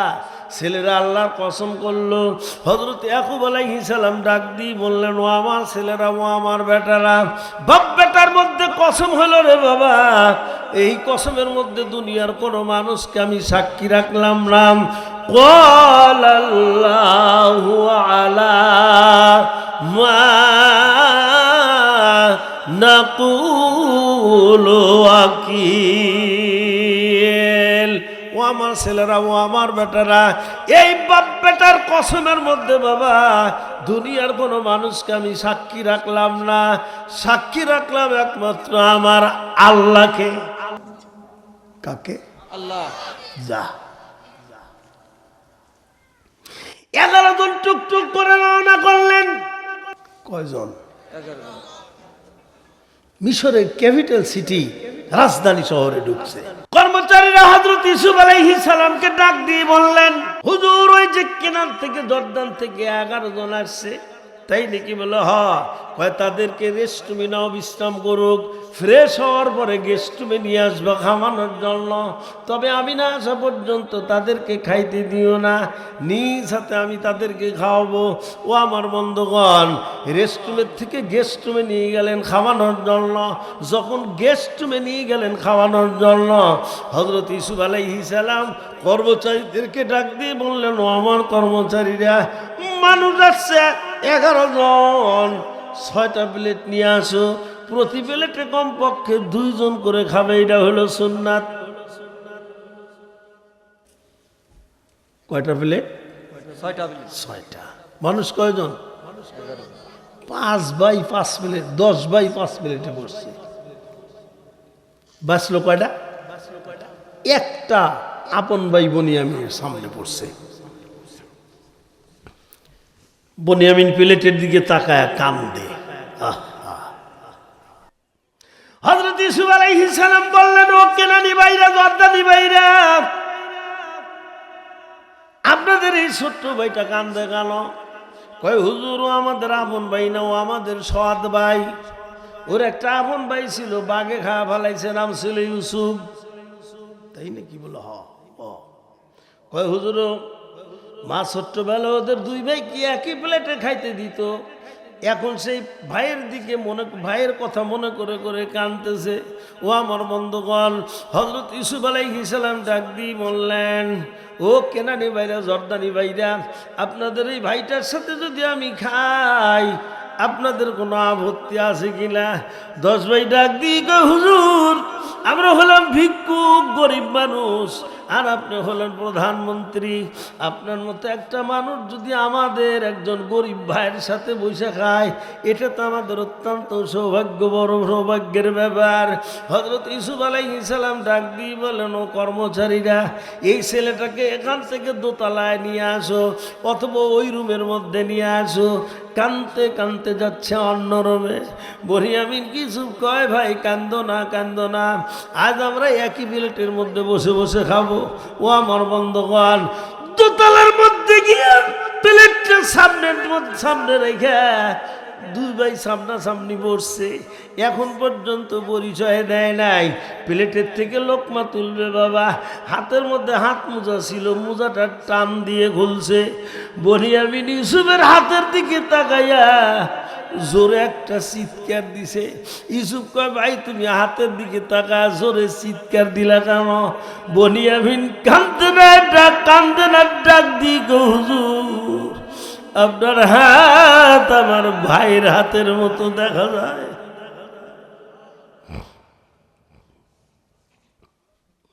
হুজুর ছোটবেলায় মা আমাদের 2 ভাইকে একই প্লেটে খাইতে দিত। ছোট্টবেলায় 2 ভাই একই প্লেটে খাইছি। আমার সেই ভাই ইউসুফকে নাকি বাঘে খেয়ে ফেলেছে এখন, ভাইরা কয়, কিন্তু আপনার হাত আমার ভাইয়ের হাতের মতো দেখা যায়। ও আমার ভাই জানে না, ও আমার বাবাজিরা। ইউসুফ কয়, ভাই কান্দো না, কান্দো না, একই প্লেটে তো খাচ্ছি, আসো আমরা খাই। প্লেটের থেকে লোকমা তুলে মুখে দেওয়ার জন্য মুখের থেকে যখন নেকাবটা পর্দাটা সরাইছে বাবা, বনিয়ামিন ইউসুফের চেহারার দিকে তাকায় আরো জোরে চিৎকার দিছে। কয়, ভাই কি জন্য আমার মুখের দিকে তাকা জোরে চিৎকার দাও? বনিয়ামিন কান্দে না ডাক দিয়ে কয়, হুজুর হাত আমার ভাইয়ের হাতের মতো দেখা যায়, মুখও তো আমার ভাইয়ের মুখের মতো দেখা যায়। হযরত ইউসুফ আলাইহিস সালাম সহ্য করতে পারেন না, আল্লাহকে ডাক দিয়ে বললেন, আল্লাহ আমি তো আর সহ্য করতে পারি না, কমপক্ষে আমার ভাইটার সাথে পরিচয় দেওয়ার অনুমতি দাও। ও আমার বন্ধুগণ, আল্লাহ বলেন, ইউসুফ রে তোমাকে কতদিন চাইপে ঠাইসা ধরে রাখবো? অনুমতি দিলাম, তুমি তোমার ভাইটার সাথে পরিচয় দাও। হযরত ইউসুফ আলাইহিস সালাম টান দিয়ে বনিয়ামিনকে বুকের মধ্যে ধরে চিৎকার দিয়ে ডাক দিয়ে বললেন, আমিন রে আর কান্দিস না, আর কান্দিস না, আমি তো তোর বাগে খাও ভাই ইউসুফ। চিৎকার দিয়ে বনিয়ামিন অজ্ঞান হয়ে পড়ে গেল বাবা। কিছুক্ষণ পরে জ্ঞান ফিরে আসছে। হযরত ইউসুফ আলাইহিস সালাম কয়, আমিন রে বল আব্বার খবর কি? বনিয়ামিন কান্দে না ডাক দিয়ে কয়, হুজুর মিয়া ভাই আব্বা আপনার জন্য কাঁদতে কাঁদতে 12 ফিগারের মানুষ গুজা হয়ে গেছে। চোখ দিয়ে পানি পড়তে পড়তে চক্ষু 2টা সাদা হয়ে গেছে। মিয়া ভাই এতদিন যাবত আমি আব্বার কাছে রাত্রে ঘুমাই, কোনদিন রাত্রে আব্বাকে ঘুমাইতে দেখি না। গভীর রাত্রে শুধু আপনার নাম বলে বলে কান্দে, ইউসুফ ইউসুফ বলে বলে কান্দে। মিয়া ভাই যাই করেন না কেন, আমি কিন্তু আপনাকে ছেড়ে আর ভাইদের সাথে কেনা জর্দানে যাব না, আমাকে যেন আর পাঠাইয়েন না। ইউসুফ কয়, আমিন রে আল্লাহ শুধু তোর সাথে পরিচয় দিতে বলছেন, অন্য কারোর সাথে পরিচয় হবে না। তোকে রাখতে পারবো কিনা আমি জানি না, তবে আল্লাহ যদি অনুমতি দেয় রাখতে পারবো, না সে তুমি রাখতে পারবো না। আমি তো আল্লাহর অনুমতি ছাড়া কোনো কাজ করি না, কারণ আল্লাহর পয়গম্বররা কোনোদিন আল্লাহর অনুমতি ছাড়া কাজ করে না। কারণ তোর ভাই শুধু মিশরের প্রধানমন্ত্রী না, তোর ভাই আল্লাহর পয়গম্বর। ওয়াকাল রাসূলুল্লাহ সাল্লাল্লাহু আলাইহি ওয়াসাল্লাম, আদ-দীন ওয়াল মুলকু তাওয়ামান, রাষ্ট্র এবং ধর্ম দুটি হলো যমজ সন্তান। ইসলামী লয়ের মধ্যে আছে মুসলিম রাষ্ট্রের রাষ্ট্রপ্রধান ওই ব্যক্তি হবেন যেই ব্যক্তি ওই রাষ্ট্রের রাজধানীর বড় মসজিদের ইমাম হতে পারবে। কি বুঝলেন বলেন? বাংলাদেশ 96% মুসলমান। এই দেশের প্রধানমন্ত্রী প্রেসিডেন্ট তো সেই হবে যেই ব্যক্তি বাইতুল মুকাররমের ইমামতি করতে পারবে। কথা ঠিক? আমি ইসলামের কথা বলছি, কোরআন হাদিসের কথা বলছি, মানুষের তৈরি করা মতবাদের কথা বলি নাই। ওয়ার্ডের মেম্বার তো ওই ব্যক্তি হবে যেই ব্যক্তি ওই ওয়ার্ডের সবচেয়ে বড় মসজিদের ইমামতি করতে পারবে। চেয়ারম্যান তো ওই ব্যক্তি হবে যে ওই ইউনিয়নের সবচেয়ে বড় মসজিদের ইমামতি করতে পারবে। উপজেলার চেয়ারম্যান তো ওই ব্যক্তি হবে যেই ব্যক্তি ওই উপজেলার সবচেয়ে বড় মসজিদের ইমামতি করতে পারবে। এইভাবে তৃণমূল থেকে শুরু করে জাতীয় সংসদ, গণভবন, বঙ্গভবন, সেক্রেটারিয়েট ইত্যাদি ইত্যাদি। জানতে চাই 54 বছর যারা মন্ত্রী প্রেসিডেন্ট ছিলেন, 54 বছর যারা নেতৃত্ব দিয়েছে, এদের কোন ব্যক্তি বাইতুল মুকাররমের ইমামতি করতে পারবে? পারবে কি? একটা প্রশ্ন করব, কৃপণতা না করে জবাব দিবেন। বলুন তো, বাংলাদেশে এমন একটা দল আছে যারা ইউনিয়নও চালাইতে পারে, ওয়ার্ডও চালাইতে পারে, জেলাও চালাইতে পারে, দেশও চালাইতে পারে, ইমামতিও করতে পারে। একটু বুদ্ধি করে জবাব দেন তো, দলটার নাম কি? কথা জোরে বলে না, একটু জোরে বলতে হবে। আপনারা কিন্তু বলছেন, আমি কিন্তু বলি নাই। আমার দিকে তাকান। তোর সাথে খালি আল্লাহ পরিচয় দিতে বলছেন, অন্য কারোর সাথে পরিচয় হবে না। মনে আছে? খাদ্য বস্তার মধ্যে উঠাইয়া রওনা দিছে। এক কর্মচারী করছে কি, ভুলে ওই রাজকীয় স্বর্ণের পাথর বনিয়ামিনের বস্তার মধ্যে তুলে দিছে। দেখলেন অবস্থাটা? বুঝতেছেন? বুঝতেছেন? বনিয়ামিনের বস্তার মধ্যে তুলে দিছে। ওনারা তো চলেই গেছে খাদ্য নিয়ে। আবার আরো অনেক মানুষজন আসছে খাদ্যের জন্য, কিন্তু রাজকীয় পাথর পায় না। প্রধানমন্ত্রীর কাছে রিপোর্ট করা হলো, হুজুর পাথর তো পাই না। কয় দেখো তো, কেনান থেকে জর্দান থেকে আসছিল, ওনারা নিছে না। পিছনের থেকে একজন ডাকতেছে, আযানা মুয়াজ্জিনুন, আযানা মুয়াজ্জিনুন আইয়াতুহাল আইরু ইন্নাকুম লাসারিকুন।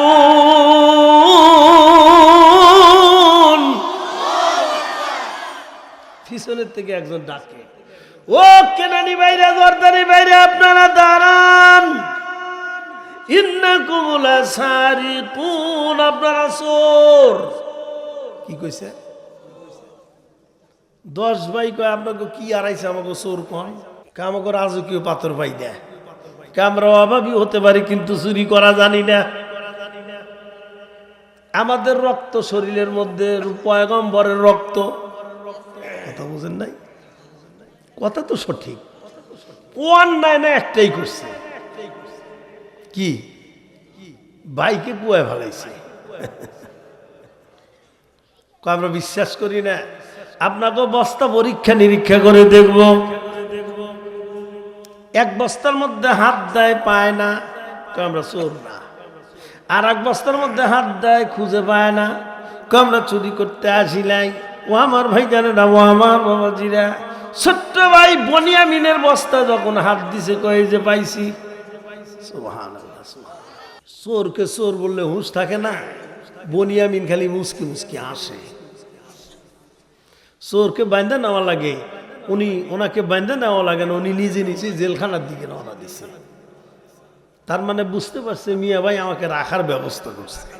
জোরে কোন সুবহানাল্লাহ। 10 ভাই কয়, হায় রে, উপায় কি রে? বাপের কাছে না কসম করে নিয়ে আসছি ওকে, বাবার কাছে কি জবাব দেব? এবার কি বলবো? ইউসুফে কুয়া ভালায় তো কইছিলাম বাঘে খাইছে। ভাইরা আমার, বাবা দিলে আমার, 10 ভাই যুক্তি পরামর্শ করে প্রধানমন্ত্রী ইউসুফের সদর দপ্তরের মধ্যে ঢুকলেন। ডাক দিয়ে বললেন, ক্বালু ইয়াসরিক ফাকাদ সারাকা আখুল লাহু মিন ক্বাবল। 10 ভাই প্রধানমন্ত্রীর সদর দপ্তরে গিয়া কয়, হুজুর ও মাননীয় প্রধানমন্ত্রী, চুরি করতে পারে অস্বাভাবিক কিছু নয়, এটা আমরা অবিশ্বাস করি না, কারণ ও তো আমাদের আপন ভাই না, ও আমাদের সৎ ভাই। ওর একটা আপন ভাই ছিল, নাম ছিল ইউসুফ, সেও ছিল চোর। ইউসুফ আলাইহিস সালাম আল্লাহকে গোপনে গোপনে ডাক দিই, আল্লাহ আমার সামনে আমাকে চোর কয়, আমি এখন কি করব? আল্লাহ বলেন, একটু হিট লাগাও। ইউসুফ বললেন, ও চোর, ওর একটা আপন ভাই ছিল, সেও ছিল চোর, কিন্তু আপনার লোক খুব ভালো না। কি বলছে? লোক খুব, তার মানে কুয়ার বাড়ির ইঙ্গিত দিছে। কথা বুঝতে পারছেন তো? এটাকে আরবিতে বলা হয় তৌরিয়াত। কি মুফতি সাহেব? অতীতের কোনো কিছুর দিকে ইঙ্গিত করার নাম হলো তৌরিয়াত। কয় হুজুর মেহেরবানি করে ওকে ছেড়ে দেন। কয় হবে না, যান, চলে যান, ওই চুরি করছে এজন্য রাখছি আমি, যান। 10 ভাই চলে আইছে, বাড়ির গেটের মধ্যে ঢুকছে, ঢোকার সাথে সাথে ডাক দিই, কই ইয়াকুব আলাইহিস সালাম। গেলি তো 11 জন, আলী 10 জন, আর একজন করে আবার কি ষড়যন্ত্রের জাল পাইতে আসলি? বড় ছেলেকে আব্বা মোটেও চিন্তা করবেন না, সে কিচ্ছু হয় নাই, আপনার ছোট ছেলে বনিয়ামিন কিচ্ছু হয় নাই, চুরি করছে, প্রধানমন্ত্রী তাকে ধরে রাখছে। ও আমার বন্ধুগণ, হয় যদি আপনার বিশ্বাস না হয়, আপনি একজন বিশ্বস্ত মানুষ পাঠায় দিয়ে খবরাখবর নিয়ে দেখতে পারেন আব্বা। এবার ইয়াকুব আলাইহিস সালাম চিঠি লিখলেন, তাফসীরের মধ্যে চিঠি আসছে, হেডিংটা শোনেন, মিন জানাবে ইয়াকুব ইবনে ইসহাক ইবনে ইব্রাহিম খলিলুল্লাহ আলাইহিস সালাতু ওয়াস সালাম ইলা আজিজ মিসর, আসসালামু আলাইকুম ওয়া রাহমাতুল্লাহ। চিঠির লেখক ইয়াকুব আলাইহিস সালাম, ইব্রাহিমের ছেলে ইসহাক, ইসহাকের ছেলে ইয়াকুব, চিঠির লেখক। আর চিঠি পাবে মিশরের চিফ মিনিস্টার, প্রধানমন্ত্রী। সুন্দর করে তিনি চিঠির মধ্যে লিখলেন, ও মিশরের মাননীয় প্রধানমন্ত্রী, খুব অভাব অনটনের মধ্যে পড়ে 11টা ছেলেকে আমি খাদ্যের জন্য পাঠায় দিয়েছিলাম। কি জন্য? চুরির অভিযোগ দিয়ে আমার ছোট্ট ছেলেটাকে আটকা রাখছেন। আমি জানি আমার ছেলে কোনোদিন চুরি করতেই পারে না। আপনি কি জানেন আমি এক সন্তান হারা কাতর পিতা, এক সন্তানের জন্য কাঁদতে কাঁদতে টল ফিগারের মানুষ আমি গুজা হয়ে গেছি, চোখ দিয়ে পানি পড়তে পড়তে চক্ষু দুইটা সাদা হয়ে গেছে। আমার চিঠি পাবার সাথে সাথে আমার ছোট্ট ছেলেটাকে ছেড়ে দিয়েন, আমাকে আর কান্দাইয়েন না। যদি আমাকে আরো কান্দান, আমি আপনাকে এমন বদদুয়া দেব, আপনার 7 পুরুষ নিপাত হয়ে যাবে। বাপের বদদুয়া লাগবে না? জোরে কোন লাগবে না? ভাইরা আমার, বাবাজিরা আমার, হযরত ইয়াকুব আলাইহিস সালাম বললেন, এ আমার ছেলেরা, এ আমার বেটারা, এবার টাকা পয়সার জোগাড় করতে পারি নাই, চিঠি লিখে দিলাম, চিঠিটা নিয়ে প্রধানমন্ত্রীর হাতে দিয়ে বলবি এবার আমাদেরকে ভিক্ষা দেন। ও আমার বন্ধুগণ, টুকটুক করে চিঠি নিয়ে 10 ভাই রওনা করলেন, প্রধানমন্ত্রীর সদর দপ্তরে গিয়ে দাঁড়াইলেন।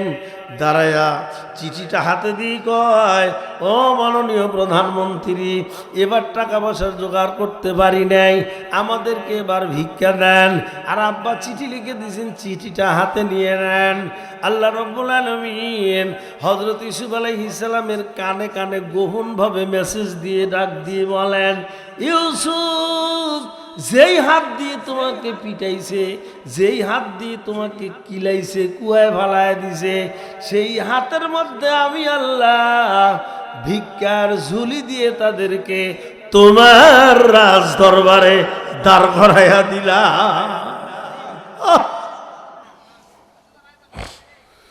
ক্ষমতা কি চিরদিন একজনের হাতে থাকে? জোরে কম থাকে? এটা হস্তান্তর হয়। আজ আছে, কিন্তু সাবেক প্রধানমন্ত্রী হাসিনা মনে করেছিল আমার হাতে কিয়ামত পর্যন্তই ক্ষমতা থাকবে। ভীষণ ছিল কত? 41 সাল, ঠিক না? মিশন বা ভীষণ। কিন্তু 24 সাল যায় নাই, ঠিক? জোরে বলেন ঠিক? সব ক্ষমতার মালিককে, ক্ষমতার কোনদিন অপব্যবহার করবেন না। আল্লাহ রাব্বুল আলামিন মুহূর্তের মধ্যে আপনার ক্ষমতা সিজ করে আপনাকে রাস্তায় বসা দিতে পারেন। জোরে বলেন পারেন না পারেন? ইউসুফ আলাইহিস সালাম কুয়ার পারে ছিল পাওয়ারলেস, ভাইরা ছিল পাওয়ারফুল। আল্লাহ রাব্বুল আলামিন ভাইদের কাছ থেকে পাওয়ার সিজ করে নিয়ে ভাইদেরকে এখন পাওয়ারলেস করে দিয়ে ইউসুফকে আল্লাহ পাওয়ারফুল করে দিয়েছেন। জোরে বলেন ঠিক কিনা? ক্ষমতা আজ আছে, কাল নাই। এটা মনে রাখবেন, এটা চিরস্থায়ী নয়, ক্ষণস্থায়ী। আজ আছে, বিশ্বাস হয়? জোরে কয় না হয়? ভাইরা আমার, বাবাজিরা আমার, চিঠিটা এবার খুললেন। ও মিশরের মাননীয় প্রধানমন্ত্রী, খুব অভাব অনটনের মধ্যে পড়া 11টা ছেলেকে আমি খাদ্যের জন্য পাঠায় দিয়েছিলাম। কি জন্য? চুরির অভিযোগ দিয়ে আমার ছোট্ট ছেলেটাকে আটকায় রাখছেন। আমি জানি আমার ছেলে কোনোদিন চুরি করতেই পারে না। আপনি কি জানেন আমি এক সন্তান হারা কাতর পিতা। এক সন্তানের জন্য কাঁদতে কাঁদতে আমার টল ফিগার গুজা হয়ে গেছে, চোখ দিয়ে পানি পড়তে পড়তে আমার চক্ষু দুইটা সাদা হয়ে গেছে। চিঠি পাওয়ার সাথে সাথে আমার ছেলেটাকে ছেড়ে দিবেন, আর আপনি আমাকে কান্দাবেন না। ছেলেকে যদি ছাইরা না দেন, আমাকে যদি আরো কান্দান, আমি যদি আরো কান্দি ছেলের জন্য, আমি আপনাকে এমন বদদুয়া দেব, আপনার 7 পুরুষ কিন্তু নিপাত হয়ে যাবে। বাপের বদদুয়া। উনি ইউসুফ আলাইহিস সালাম এইটা পড়ার সাথে সাথে চিন্তা করলেন, সর্বনাশ, বাপে না বদদুয়া লিখছে, আমার দুনিয়াও শেষ, আখিরাতও শেষ। ও আমার বন্ধুগণ, হযরত ইউসুফ আলাইহিস সালাম চিৎকার দিয়ে কেঁদে উঠলেন। বাবা যখন চিৎকার দিয়ে কেঁদে উঠলেন, ভাইরে একজন আরেকজনকে ডাক দিয়ে কয়, প্রধানমন্ত্রী চিঠি পড়ে আর কান্দে কেন? হে, প্রধানমন্ত্রী চিঠি পড়ে আর কান্দে কেন? এক ভাই আর এক ভাইকে কয়। হযরত ইউসুফ আলাইহিস সালাম ডাক দিয়ে বললেন, চিঠি পড়ি আর কান্দি কেন?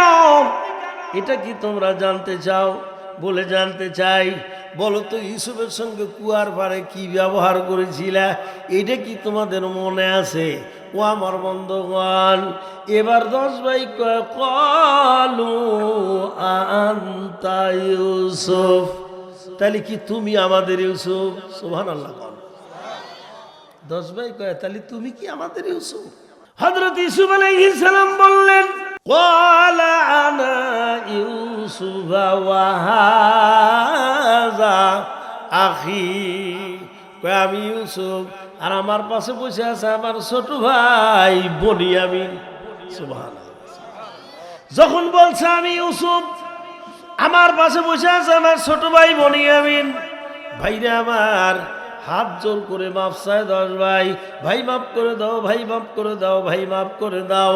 ও আমার বন্ধুগণ, ইউসুফ আল্লাহকে কয়, আল্লাহ ভাইরা তো মাফ চায়, আমি এখন কি করব? আল্লাহ বললেন, ইউসুফ রে, নির্যাতিত মানুষ হিসেবে তুমি তাদেরকে মাফ করে দাও। হযরত ইউসুফ আলাইহিস সালাম বললেন, ক্বালা লা তাসরিবা আলাইকুমুল ইয়াওমা, ও ভাইরা, আজ আমি তোমাদেরকে ধরবো না, পাকড়াও করবো না, তোমাদের বিরুদ্ধে আবার কোনো নালিশ নাই, কোনো অভিযোগ নাই। আমি নির্যাতিত মানুষ হিসেবে তোমাদেরকে মাফ করে দিলা। সুবহানাল্লাহ। কিছু কি প্রতিশোধ নিছে না মাফ করে দিছে? আমার নবী মক্কায় থেকে মদিনায় হিজরত করলেন, যাদের ভয়ে মক্কা বিজয় হওয়ার পরে আমার নবী কারোর উপরেই প্রতিশোধ নেন নাই, সাধারণ ক্ষমা ঘোষণা করছেন। মারহাবা কন, জোরে কন মারহাবা। 16 বছর আমাকে আলেম ওলামার উপরে যত নির্যাতন করছে আওয়ামী লীগ, এত নির্যাতন কারোর উপরেই করে নাই। আমাকে এক মুরব্বী জামাত ইসলামের আমির, উনি সাধারণ ক্ষমা করছেন না করেন নাই? কথা কয় না, মিল আছে তো। ইসুফও মাফ করছে ভাইদেরকে, নবীও মক্কার কাফেরদেরকে মাফ করছেন, উনিও মাফ করছেন। সুবহানাল্লাহ। আর একটু জোরে কোন সুবহানাল্লাহ। এই পর্যন্তই থাক, বাঁচিয়া থাকিলে দেখা হইবে আবার, না হইলে হইবে দেখা হাসরের মাজার। জোরে বলি আমিন।